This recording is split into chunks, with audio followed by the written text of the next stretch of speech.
வந்து கொஞ்ச நேரத்துக்கு முன்னாடி நான் உட்காந்துருந்தேன் வந்துட்டு வந்து ஃபோன் கொடுங்க ஒரு நம்பருக்கு கால் பண்ணோம் என் ஃபோனை இருக்குது அப்படின்னா மிஸ் பண்ணிட்டேன் ஃபேமிலி அப்படின்னு சொல்லி கொடுங்க அப்படின்னு சொல்லி நம்பர் வாங்கி கால் பண்ணேன்.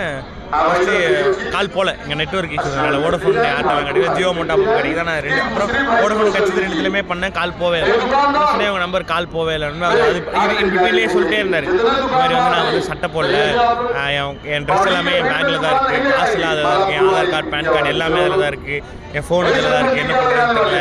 ஃபேமிலி தான் யாரும் ஏமாற்ற மாட்டாங்க, ஃபேமிலி தான். ஃபேமிலி எப்படி ஏமாற்ற இல்லை ஒன்றும். சரி உங்கள் ஃபேமிலி நம்பர் கொடுங்க நான் கால் பண்ணணுமே, எனக்கு தெரியாது அப்படின்னு. எங்கள் ஃபேமிலி நம்பர் கேட்குறது தெரியாதுன்னு சொல்கிறேன் அப்படிங்கிறது. இல்லை யாருன்னே தெரியாது எனக்கு. இது மாதிரி தனியாக வந்தேன், நான் மும்பையில் இருந்தேன், நான் சென்னையில் இருந்தேன். மும்பையிலேருந்து வந்தேன், குளிக்க போனோம் அப்படின்றதுனால சரி யார்கிட்ட போகலாம் எல்லோரும் ஏமாற்றிடுவாங்க அப்படின்னு யோசிச்சதுக்கப்புறம் ஒரு ஃபேமிலி இருந்துச்சு. ஃபேமிலி மோஸ்ட்டாக ஏமாற்ற மாட்டாங்களா அப்படின்றதுனால நான் அவங்ககிட்ட சொல்லிட்டு கொடுத்துட்டு போனேன். இப்போ நான் கேட்டேன் லேண்ட்மார்க் எதுவும் பார்த்தீங்கன்னா அவங்க எங்கே இருந்தாங்க அப்படின்னு சொல்லி நான் அந்த ஒரு நம்பர் சொன்னார், இங்கே தூங்க அது மாதிரி அந்த நம்பர்கிட்ட பார்த்தேன் அப்படின்னு சொன்னோமே.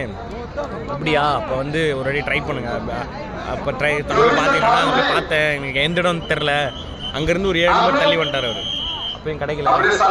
இந்த மாதிரி போயிட்டு நான் தேடுறேன், இப்போ வந்து அவங்க கிடைக்கலனா நான் என்ன பண்ணுறதுன்னு தெரியல. இல்லை ஃபேமிலி ஏமாற்ற மாட்டாங்க, கிடச்சிடுவாங்கன்னு நம்பிக்கையாக போயிருக்காரு. அவர் நம்பிக்கை வந்து வீண் போகாமல் அந்த ஃபேமிலி ஏமாற்றாமல் இருந்தாங்கன்னா பரவாயில்ல. எனக்கு ரொம்ப கஷ்டம். ட்ரெஸ் கூட எல்லாமே வெறும் ட்ரௌசர் மட்டும் தான் போட்டுருக்காங்க. காசு பணம் ஃபோனு ப்ரூஃப் எல்லாமே அதில் ட்ரெஸ்ஸுலேருந்து எல்லாமே. இப்போ அவர் ட்ரெஸ்ஸு ஃபோன் கிடச்சா கூட அவர் ஏதாவது மேனேஜ் பண்ணிப்பார். மும்பையிலேருந்து வேறு வந்திருக்காரு, என்ன பண்ண போகிறாரு தெரில. கிடச்சிருமோன்னு ஆசைப்பட்றேன். கிடைக்கும் நம்புவோம். டடா நீங்கள் இந்த மாதிரி தனியாக வந்தீங்கன்னா யார்கிட்டயே கொடுக்கணும் அப்படின்னு யோசிச்சிங்கன்னா ரொம்ப பாருங்கள். இல்லாட்டி ஏதாவது லாக்கர்ஸ் இருந்துச்சுன்னா அந்த மாதிரி பாருங்கள். ரொம்ப ஹானஸ்ட்டாக அவங்க கண் எதிரில் யாராவது